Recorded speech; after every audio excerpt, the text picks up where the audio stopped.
There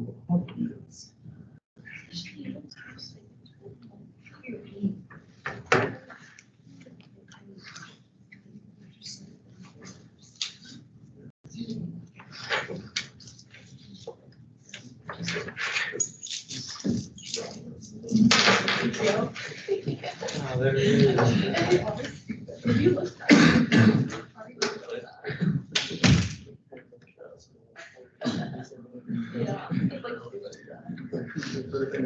Okay, let's begin.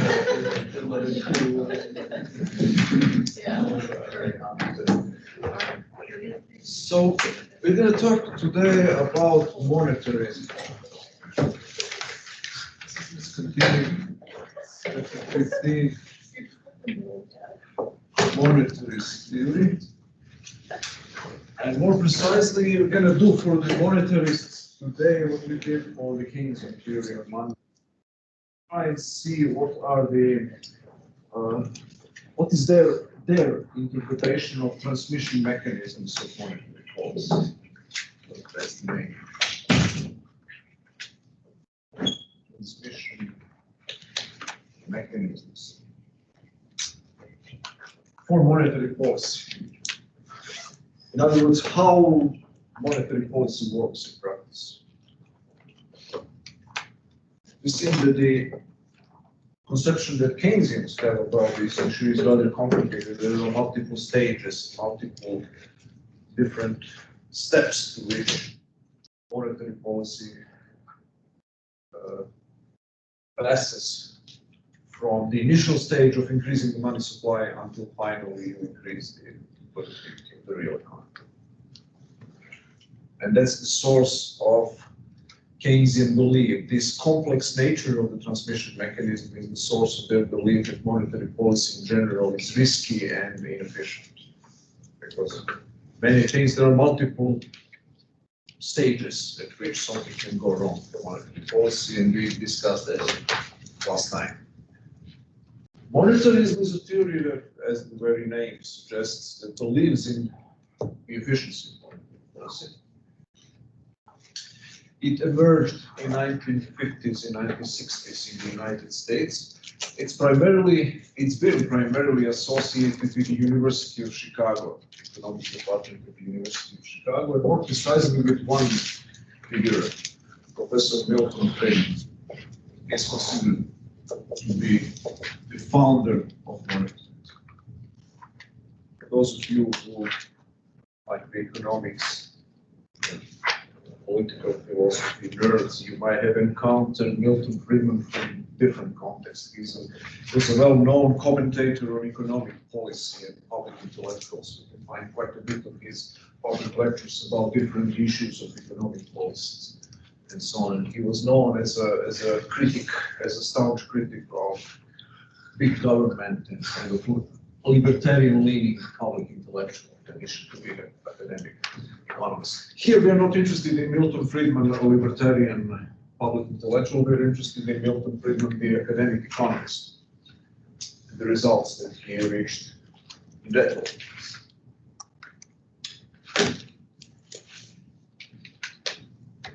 In addition to this, towards the end of this session, I'll say something about criticisms of both Keynesian and monetarist policy. Somebody asked me last time what I thought about which one of these two theories, Keynesian or monetarist, was more convincing, and I kind of hedged my bets slightly. You will see towards the end that there are some schools of thought who think that they are equally misguided, that they share some common errors and misconceptions about how the economy really works. So that will be the last thing, as the critique of conventional macroeconomics. So monetarism and then critiques of both monetarism and Keynesianism towards the end. Okay, so let's start with the monetarist view of how monetary policy works. And it's rather simple. It's much simpler than the Keynesian view. It says, as you increase the money supply goes up. You're going to change directly, that's the point here. Aggregate demand, we're going to increase aggregate demand. So this is the key. It's directness of the link between between an increase in the supply of money and a shifting of the aggregate demand curve, right? Increased total spending. So now a note of explanation here what is the context of this claim, justification for this claim that an increase in money supply directly will lead and predictably will lead to an increase in aggregate demand. I'll remind you that you can define aggregate demand in two different ways. The Keynesians prefer to think about aggregate demand in this essentially fiscal fashion as an expenditure phenomenon. They like to add up all individual components of expenditure. Society, consumer spending, investment spending, government spending, and net exports. And so that's aggregate demand. So whenever you succeed as a policymaker in increasing at least one of them without decreasing any one of them, you increase the aggregate demand. So they typically think about increasing aggregate demand as increasing expenditure, directly or indirectly. Most commonly through fiscal policy. Remember, increasing G increases C increases I. This fiscal stimulus, but also through monetary policy, as we saw last time. They believe that insofar as monetary policy can work, they are not terribly optimistic about that, but insofar as we assume that monetary policy should work, it will end up stimulating this aggregate investment here, primarily. That's how monetary policy works. So Keynesians are concentrated on the different components of total spending. That's how they analyze aggregate demand. Monetarists do a much simpler thing here. They go back to Irving Fisher's equation of exchange. What does it say? Equation of exchange. That's the total spending of society has to equal total production of society. N times V equals P times Q. Q being the quantity of the services, P being prices, velocity, money supply. Let's think about total spending in the economy. Aggregate demand is, after all, the total spending, irrespective of how you define it. Let's think about it for a moment as N times V. That's, after all, total expenditure. That's another way of representing the same fact. That's N times V equals C plus I plus G plus Lx. And now let's see what's going to happen if we increase M. If you increase M, velocity of circulation will not change. Or even if it changes, if it goes down, the money supply increase will overwhelm it. The increase in money supply will be greater percentage-wise than the decline in the velocity of circulation, which means the total spending will increase. For most interventions of monetary policy that increase the money supply, they will lead in monetary view to an increase in total spending. N times V increase. So aggregate demand increases.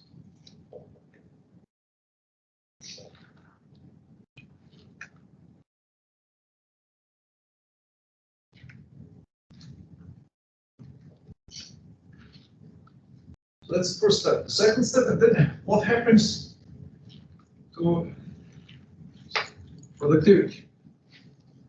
And here is another crucial difference between Keynesians and monetarists. You will remember one very important aspect of the Keynesian analysis is that Keynesians believe that when you conduct a expansionary monetary policy during a recession, that means when you're increasing money supply during a recession, the final result will be that the quantity will increase, productivity, real GDP will increase while the price level will stagnate. Very no change. So, according to Keynesian's monetary policy during recession is not inflation. Monetarists disagree on this. They say, yeah, you will increase. The final result will be that the real GDP will go up, but also the price level will go up as well, to some degree.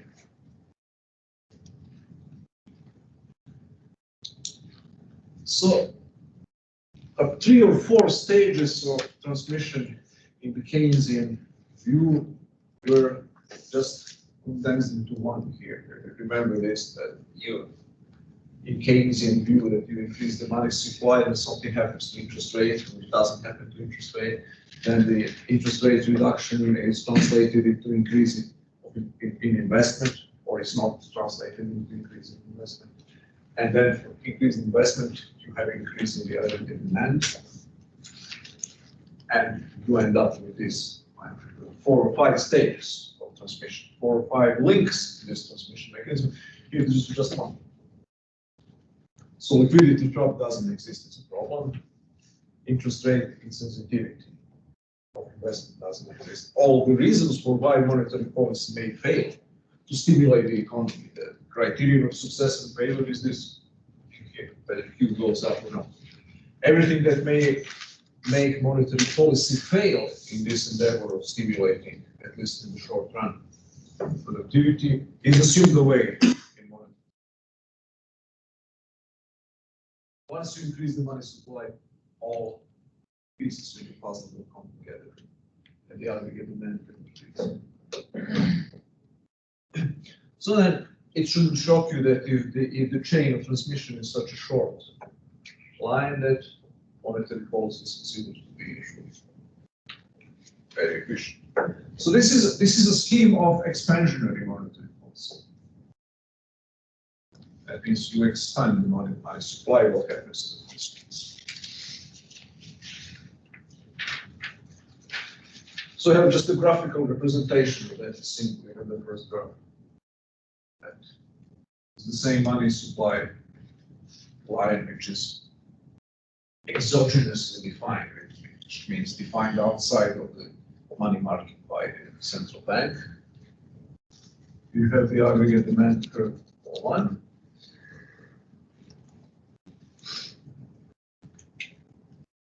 You increase the money supply. So here's the interest rate, here's the quantity. 1. The interest rate will go down. The end of the story. There are no buts and ifs. No caveats whatsoever. Interest rate goes down. Lower interest rates is translated into greater investment. Greater investment will higher aggregate demand. And not only investment, but also consumer spending, all other things. So that's shown the second graph. What is the depiction of the effects of this thing for the macroeconomy as a whole? If you assume that you have the initial equilibrium, this is your initial aggregate demand curve, this is your short-term supply curve for the economy as a whole, for the macroeconomy. This is your equilibrium here. Aggregate demand increases because of this entire process. Money increases, the N times V increases. Is that the aggregate demand curve? On the right, your new equilibrium is here.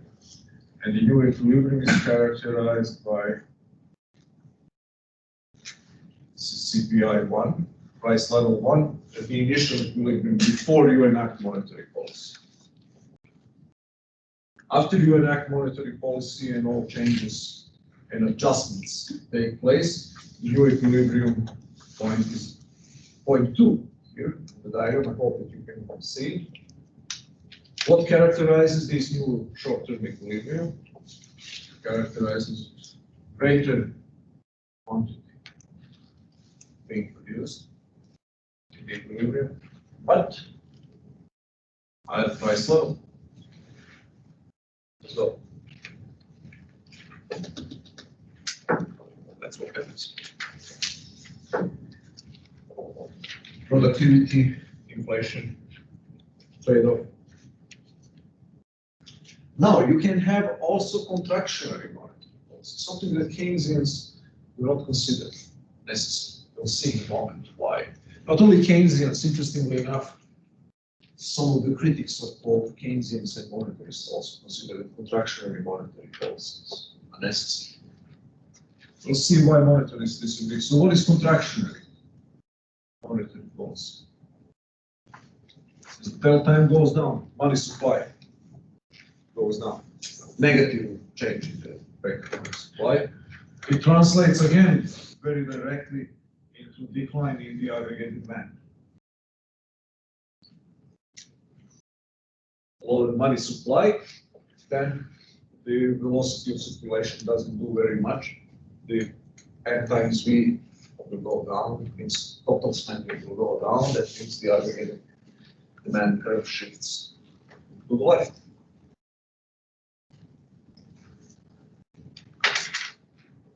And the final result is that the quantity produced goes down and also the price level.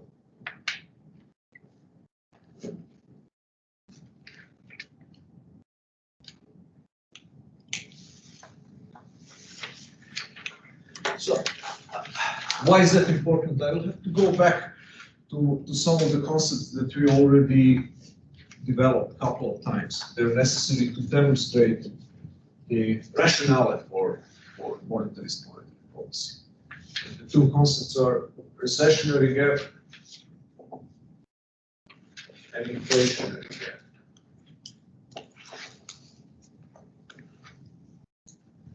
Can somebody briefly describe what those mean? What is an inflationary gap? What's a recession?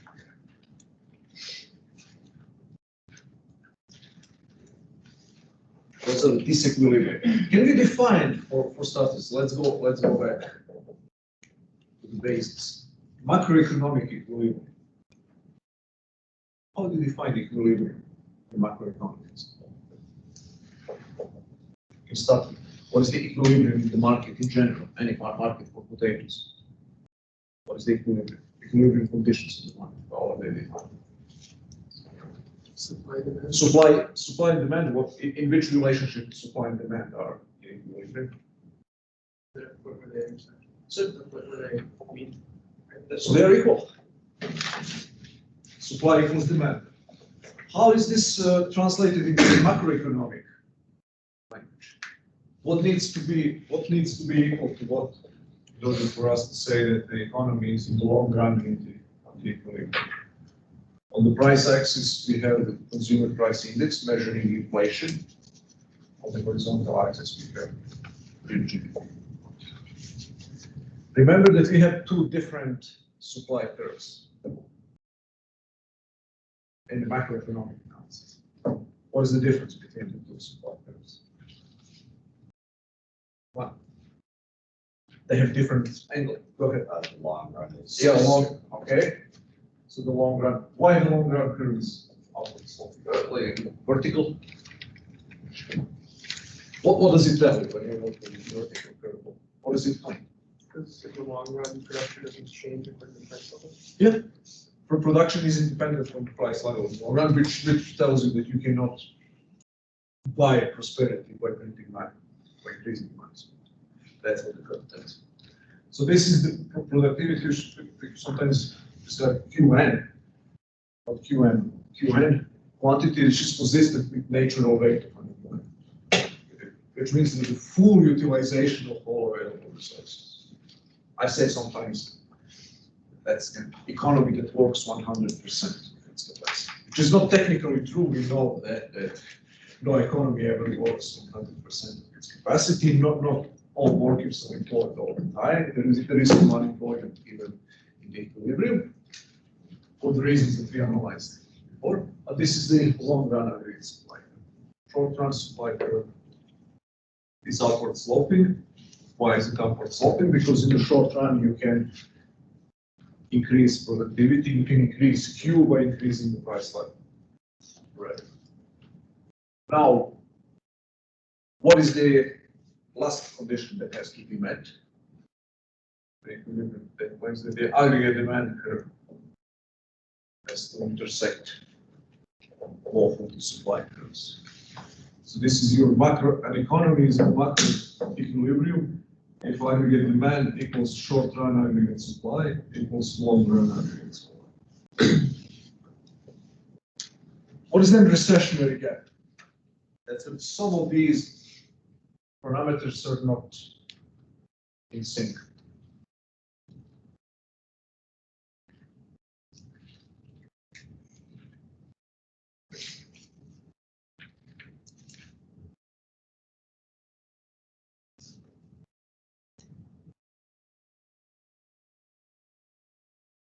This is short run curve, this is aggregate demand, and imagine that your long run supply curve is here. This is your point one, is your short run equilibrium. Short run equilibrium is a point where aggregate demand equals short run aggregate supply. And full equilibrium is when demand equals both short run and long run. So the only difference between the short run and long run equilibrium is whether long run productivity is in sync with the short run. Whether the existing short run pace of productivity is sustainable over the long run. So maybe you can think of it in the following way. Imagine that I have to pass like 60 miles. And I start running the first 200 yards very fast. So my short-term average, when you follow how quickly I go, if I could continue in this at this pace, I could reach my destination in 10 minutes. But the problem is that I cannot run so fast for so long. So that's one disequilibrium. So I have then to adjust my pace in order to make my process of reaching the destination sustainable. So I have to walk essentially, very slowly. It's 16 miles. It's tough. Man at my age, it's not easy to do. When I was a your age, I couldn't do it. So, or vice versa, if I start walking like this, and then you look at what I just said, you're not performing as well as you should be performing in order to reach your destination. You have to speed up. So that's a recessionary gap, is just like me walking like this. You can walk fast, man. You can pass 16 miles in a day. We know that. We looked at your lung function and cardiovascular health and your fitness. Then you can walk 16 miles. Maybe some of you or most of you can walk much faster than me, but that's my condition. My physical economy works like that. So recessionary gap is a situation where the economic organism doesn't perform in the short run as well as it could in the long run, which is reflected then in quantity being produced is smaller than this quantity that could be produced in the long run, which means my speed per mile now is much slower than it could be if I walk seriously, if I walk in 100% mile. Okay. And vice versa. Imagine that I run really fast in the first mile, then the picture would be like this.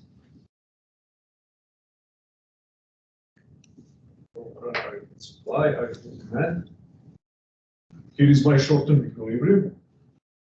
It's my speed, but my abilities are here in the long run. It would be very nice if I can maintain this pace over the 16 miles, but I cannot. So I have to slow down. I have to go back here. So this is inflationary disequilibrium or inflationary gap. The current productivity of the economy is greater than it can deliver in the long run based on its real health, real fitness of this economy.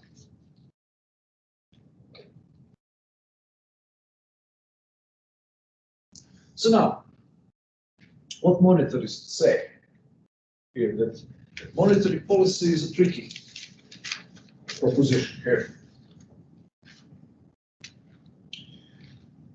Ideally, what the monetary policy should do, what monetary policy is expected to do in a recession. So this type of situation here, recessionary gap, requires this thing here, expansionary monetary policy. Okay. So it will look like this. Aggregate demand, short-run supply. This is the short-run equilibrium of the economy, the real potential. There are variable language economists sometimes use this trend line. Trend that is possible if the economy works very well, it can achieve this level. So now what you do, you increase the money supply, you increase aggregate demand, and you shift the aggregate demand curve here. And you reach the equilibrium. Very good. So you see from point Q1 to Qn, quantity of goods produced increased, but the price for that is an increase in price level. Inflation. You assume that nothing happens to aggregate supply in the meantime. The aggregate supply curve is very close. Does the increase in total spending, you're going to increase productivity, and you're going to pay a price in forms of inflation. Now, what is the problem with this? The problem with this is that the economy is a complicated organism that does many things independently of what you do as a policymaker. So supply changes irrespective of what you do. So imagine that in the meantime that you started a process of increasing the money supply. It will take some time until it shows its effects. Imagine that at the same time as you are increasing total spending through monetary policy, the economy starts recovering on its own. It means that it hit the rock bottom, the layoffs are finished, people start hiring once again. Productivity increases, quantity of goods and services goes up, irrespective of what you do. Eventually, every economy will recover sooner or later. Imagine that's happening in the same time while you are increasing the money supply. That will be shown as a shift of the supply curve. You will have a new short-run aggregate supply curve. So this thing, movement of the aggregate demand curve to the right, and the movement of the aggregate supply, short-run aggregate supply curve to the right, will be simultaneous and independent. And you don't know that while you're enacting monetary policy. And what is the difference? The difference, as compared to the previous situation in which you don't have a movement of the aggregate supply, is that your new short-run equilibrium will not be on the long-run curve.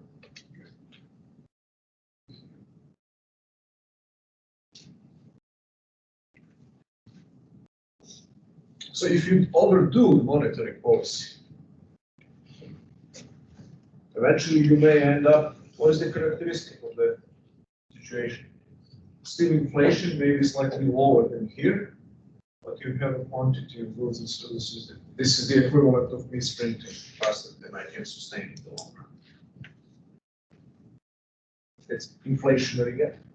So you see, inflationary gap, you can create a bigger problem by trying to cure it. Sometimes the cure might be worse than the disease. Sometimes by trying to cure the economy of recession and anemic recovery, you can print and infuse too much money in the economy while the economy itself starts recovering rapidly, that you may create inflation.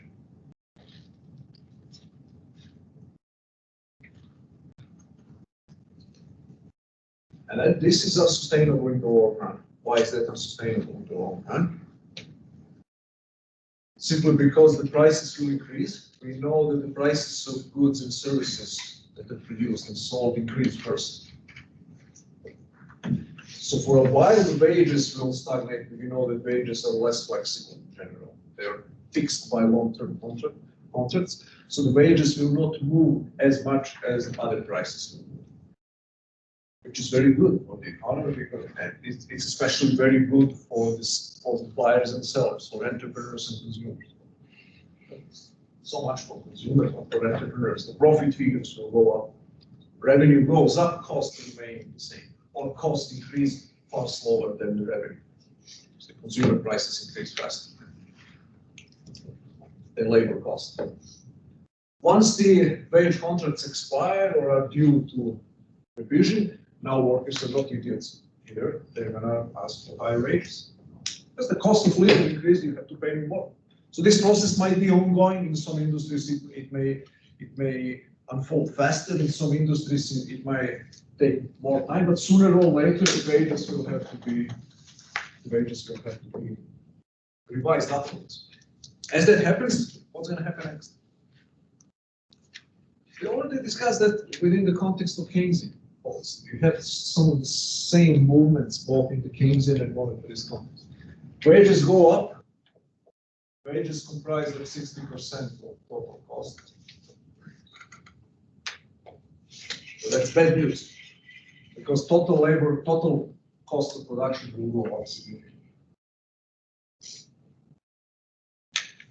If wages go up 10% and 60% of total cost, and wages how much total cost increase? Math problem for it. Less than 10%, but it will increase substantially.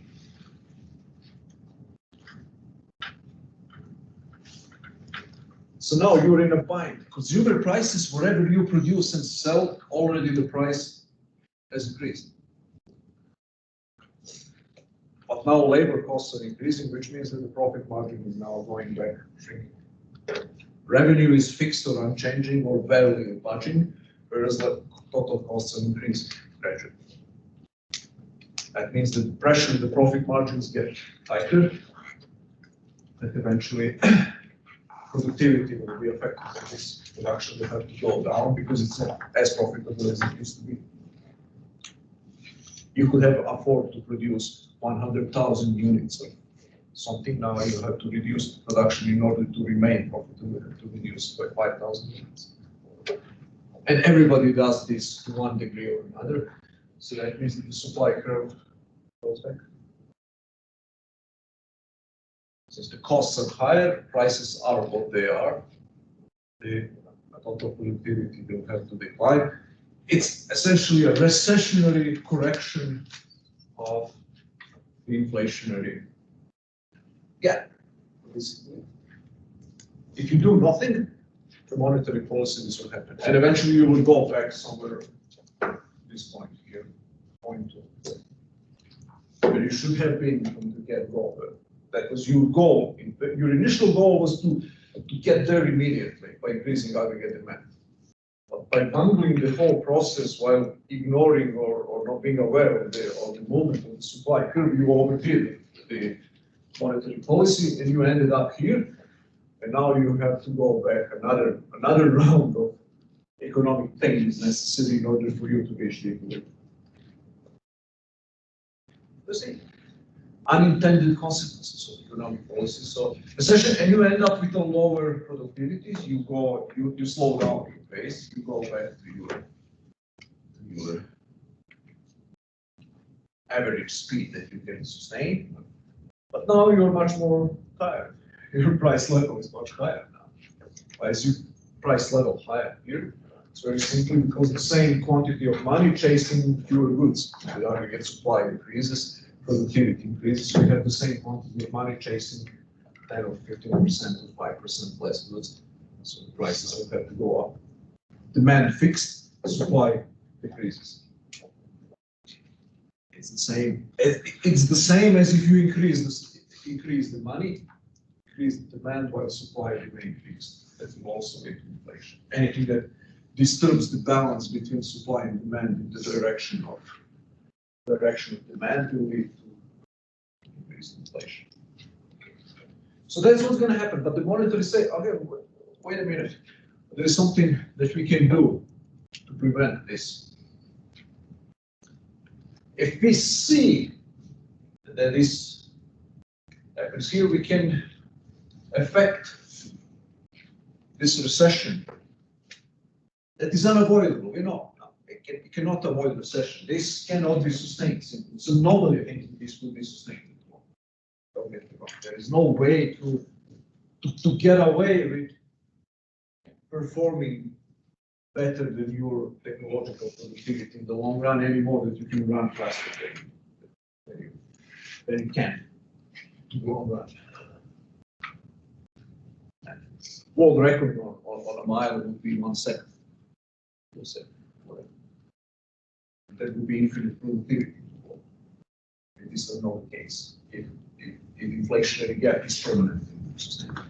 So that, but the monetary say, okay, but we're not going to wait for this painful adjustment, which will end up at the end of the ballot in an even higher price level. Let's do it through monetary policy. Let's reduce aggregate demand. Let's now engage in this second line here.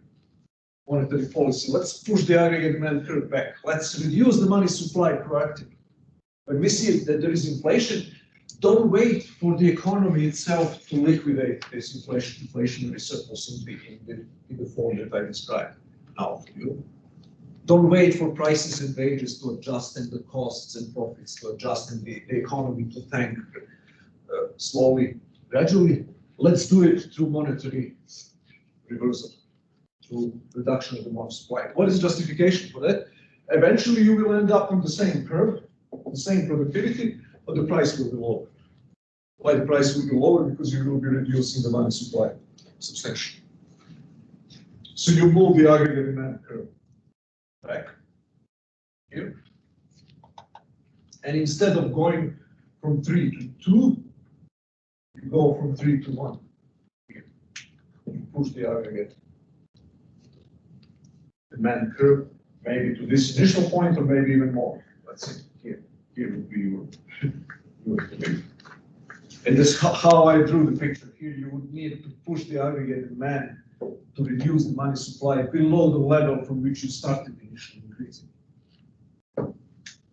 That. And you will end up with the same QN productivity, but then the price level will be here. Much lower price level. So that's the price level goes down.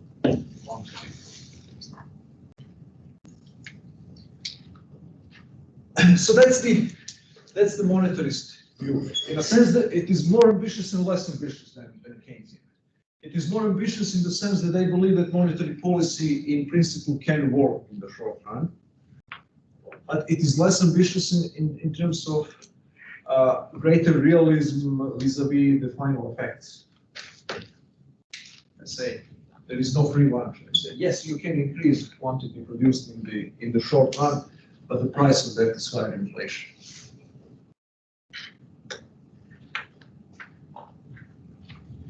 Now, the thing that we finished with last time, we're going to finish with today, is what Keynesianism and monetarism have in common. Those would be the differences. And it may shock you if you know anything about Milton Friedman and his political and ideological commitments. It may shock you if you learn that he said once, many times actually, we are all Keynesians now. We, meaning we economists, we are all Keynesians. And by this, he didn't mean that we all believe in fiscal policy rather than in monetary policy. He meant that we all use the same method of analysis and the same approach to studying the macroeconomy. What is that? That's concentrating on the macroeconomy as a whole. Total aggregates of the economy, aggregate demand, aggregate supply, total unemployment, inflation in the economy as a whole. That's something that there is a complete agreement between Keynesians and monetarists. They don't agree what would be the best possible way to stabilize the economy. But they agree that to stabilize the economy, to maintain our rudder on a sustainable path means to stabilize the aggregate variables, aggregate demand. You should try, whether you do it through monetary policy or through fiscal policy, this is Keynesian, this is monetarist, you should try to influence aggregate demand. A recession is a problem of insufficient aggregate demand.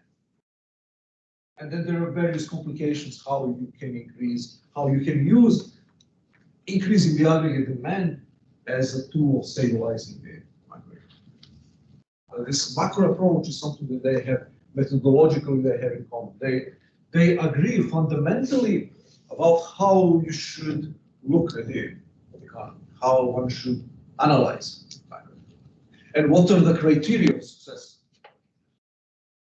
Now, in your book, there is another, as a criticism, as an example of a school of thought that is critical equally of Keynesianism and monetarism, is used one obscure economist called Arnold Kling. I don't know why. Is a retired professor of economics from the University, George Mason University in Washington, Virginia, but in the suburbs of Washington. You see, but what Arnold Kling says in the book that they quote here, and I recommend Hayek, his short booklet, Specialization in Trade for a New Macroeconomics. It's essentially just a revival of a much older and much more complete theory of business cycle that's sometimes called the Austrian business cycle theory. It's developed by the likes of Ludwig von Mises and Friedman's fellow Nobel Prize winner, F.A. Hayek. So both Hayek and Friedman are Nobel Prize winners. 2 years apart, Hayek in 1974, Friedman in 1976. And what Hayek and Mises say, this entire Keynesian monetarist approach to recessions is fundamentally misguided. It's not a problem that we have too much goods or services and the aggregate demand is too low or too high. The problem is the composition of the total output. The problem, the reason why recessions happen is that for a variety of reasons, some of them having to do with how markets work, many of them having to do with government policies. For a variety of reasons, the economy, the internal structure of the economy is out of whack. It's distorted. People are, not so much that people are not producing enough stuff. That's the definition of recession, both Keynesians and monetarists. There's less stuff being produced than the economy can produce. Austrians, Hayek and Mises say, it doesn't have to be the case. The problem with the recession is that we produce wrong kind of stuff, wrong kinds of stuff. Imagine that you have an economy that can produce, let's say, 50 pairs of shoes and 15 laptops. Imagine that this is the optimal combination of consumer goods that could be produced, that consumers want to buy. But there is a demand for those kind of goods. And imagine that instead of doing so, we produced 60 pairs of shoes and only 11 laptops. So the total output, when you calculate the GDP and prices and everything, will be exactly the same as in the first case. But the problem is that we produced some goods that people don't want to buy, and we didn't produce enough of other goods that people want to buy. Imagine that this is the case, then you will have a problem. Imagine yourself in the shoes of a shoemaker. I think it's the metaphor still. You can earn enough revenue to cover only the cost of the first 50 units. 10 units, 10 additional units that you produce, you cannot cover your costs. You already pay the workers' wages, you pay the electricity, you pay all of your costs, and now you figure out that you cannot cover all of your costs. You have to scale back. You have to fire some workers. You have a recession in this industry here. But when you look at the GDP data for the economy as a whole, nothing changed. You're still doing okay as an economy. But there's a problem, there's a shortage of laptops. So now imagine that this is a situation that you're facing. And you now, whether Keynesian or monetarist, you introduce a stimulus. You want to prevent GDP from going down. You want to prevent this process of going from 60 to 50 pairs of shoes. What do you do, actually? From this standpoint, if this is your understanding of what's going on in the economy, we will see in a week or two what is the theory behind this. There is a serious theory that says this is exactly what is happening. But if we assume for a moment, as a dogma, that this is a truly correct description of what's going on in the economy, then any kind of stimulus, fiscal or monetary, is fundamentally misguided. It's positively harmful. Why? Because what you would be doing here, you would be subsidizing production that is inefficient. You would be encouraging shoemakers to make more shoes that nobody wants to buy. There is no demand. You would be preventing the economy from adjusting its structure of production to the structure of consumer demand for final goods and services. The economy wants to reduce, consumers are screaming, reduce production of shoes, increase production of laptops. You're pouring money into the economy and saying the opposite. Just keep going, guys, as you did thus far. You're propping up this guy, and you're not allowing this guy to recover.